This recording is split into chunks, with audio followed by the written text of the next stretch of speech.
Hey everybody, welcome back to Learning to DIY. I'm Joe again, and we're going to look at another 4-volt cordless, in this case it says cordless rotating screwdriver. So this is 4 volts, nominal 36 volts, and it's USB-C charging, so the battery is internal. You can't remove it, that I can tell. It's USB-C charging, 1300 mAh lithium ion battery, and it's got a 2-position handle, which we're going to look at, and it has an instruction manual, charger, and it does come with 2 1-inch bits. It does have little instruction manual. Thank goodness I got that out so I can throw it away later. Anyway, those are the 2 bits. I'm sure you can see those, or I'm not going to get them out. They're Hypertough bits, so you know they're not amazing or anything.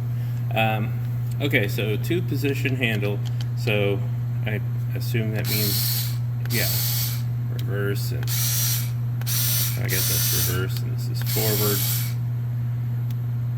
Okay, it says it spins at 210 RPM. I don't know if that's true, but the light is not very bright. You can see it shines a little. It would have to be pretty dark to be super useful, but you know, sometimes you need to get into tight places and you need that. It says 5+1 torque settings, which are right here. I guess this is like maximum torque for the +1 setting, which is kind of nice, because if you're getting into soft wood, if it really does have that much torque, which we'll test, we'll see how that does on some really soft wood. So yeah, there's our dial, and that maximum, I assume if it's like a drill, that's going to be the maximum torque setting.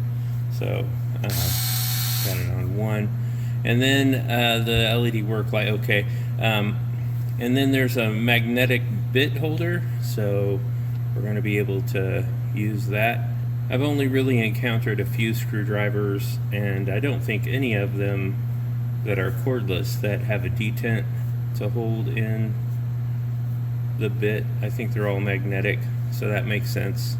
And this is our change of position, so we do have 2 positions to choose from, and that actually, it's a lot smoother, a lot easier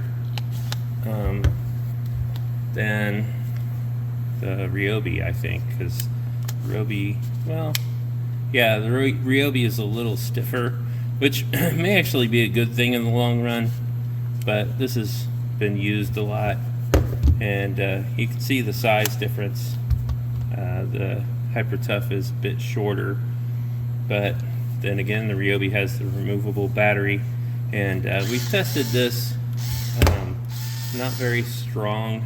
We'll compare the torque in this 4-volt to the Ryobi, and this weighs 0.9 pounds, and actually this Hypertough feels a little,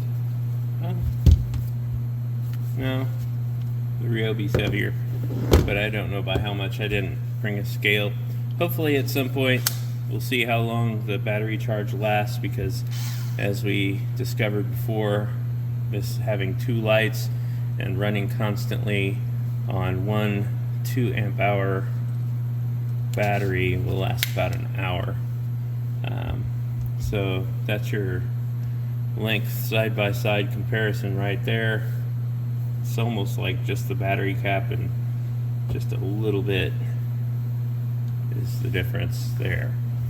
So let's test a few screws, and I'm going to start with a really soft wood, and I've pre-drilled some holes, and just gonna put them in, and we'll see how they drive them compared to our Ryobi, which is I think the weaker of the 3 we previously tested. And we'll try different torque settings on the Hypertough, and we'll see if we can drive these. This is really weak wood. It could possibly split even though it's pre-drilled, so we'll see how that goes.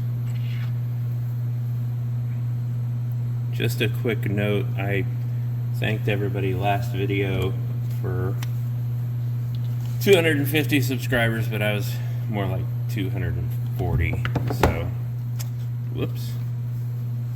And yeah, just gonna go ahead and get these out. Okay, we'll go ahead and use the bits that came with it, the bit. So I'll use the same bit in both just to see how it does. So start with the Ryobi, which we've tried before.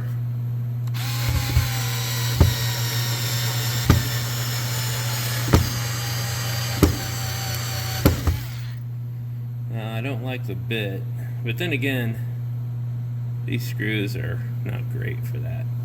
Okay, so it drove it all the way in without overload, so the wood is really soft. We'll try the same bit if I can get it out. You're kidding me. You're kidding me here. Seriously? These bits. Oh, that's why I use 2-inch bits. Okay. Let's see. Okay. So this is on torque setting 1.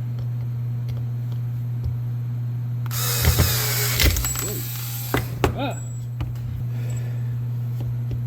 Okay, I did have to press down pretty hard. Okay, let's get back together here. I did have to press down pretty hard. Let's try that again. Okay.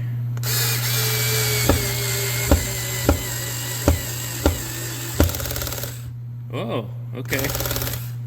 Alright, so we got a little overload there. Alright, which is good. We'll check setting 3. So that's how far setting 1 went in, torque-wise. Check setting 3. Ah, come on.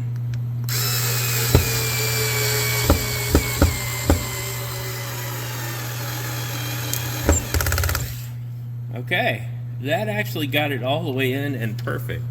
So setting 3 would get these about flush. Let's see what 5 does.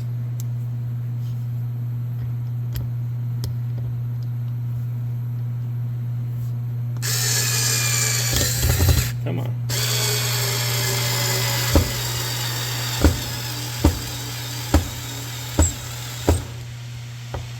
Okay, that one, it stopped without clutching. So that was like an overload almost, because it stopped on its own, but it's still working. Alright, let's see what the maximum does. And you can also see, sorry, that it's actually a little bit more buried than the flush setting at 3. So got it all the way down to the collar. So let's see what max does. Max torque. Too much pressure. You know what? I wonder, since we know that that bit has issues, I'm switching to another bit. These Ryobi bits are not really that much better. They may not be better at all. Oh, they are better. Okay, so that's about the same as setting 5. I can't really tell the difference. It did stop though, so I think it has some kind of way of protecting itself. But yeah, let me see. I think the Hypertough definitely has more torque than the Ryobi.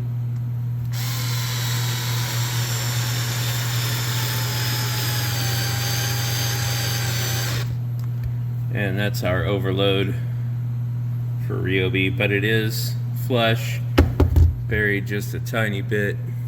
if you can see that. So yeah, so we tried the Hypertough on the cheap basswood. We're gonna switch to a 5/16 socket on an adapter, and make sure we don't slip this time. And this time we're going into pine. It's a little harder than the stuff that was here before. So battery's full again. I went ahead and recharged this and the Ryobi just to see. Let's go ahead and back it off to 1 again, just to see if that clutch really does anything. Okay, that barely turned. I'll just continue with the same one. We'll go on 3. So that's as far as 3 goes. Then we'll do 5.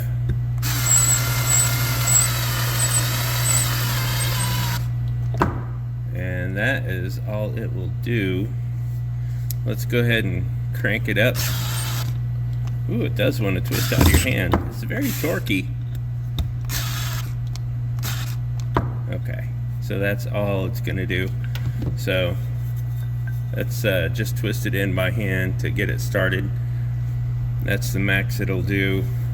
Let's compare it to the Ryobi. I'll just do the one next to it, and we use the same adapter and socket, and try to drive that with the Ryobi. Whoa.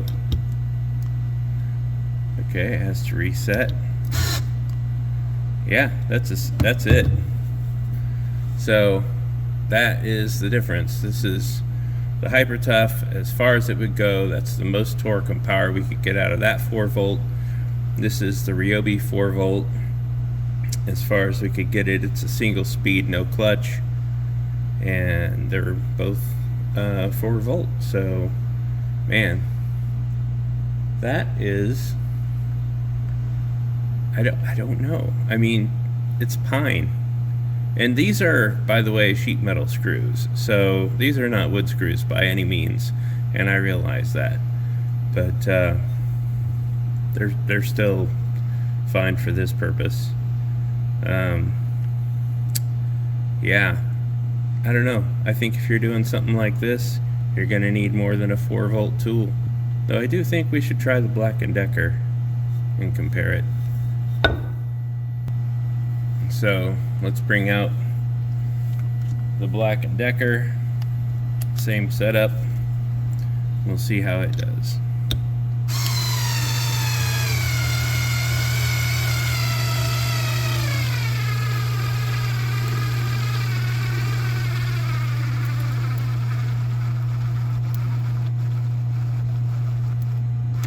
It did not want to stop, man.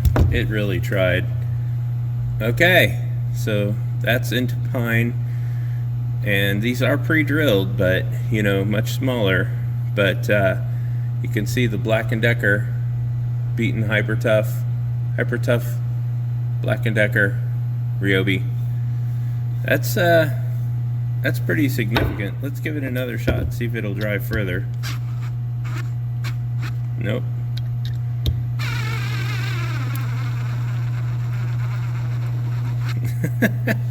Man, it doesn't want to give up, but it sure does. Okay, so yeah, I think if you're gonna do wood screws or whatever into pine or something, I think you're gonna need more than this. So probably regular 18-20 volt for that sort of thing. This is not what these are meant for. This is not what these are meant for. And so these are great on their own. Obviously, most powerful, these run about 23. This runs about 15.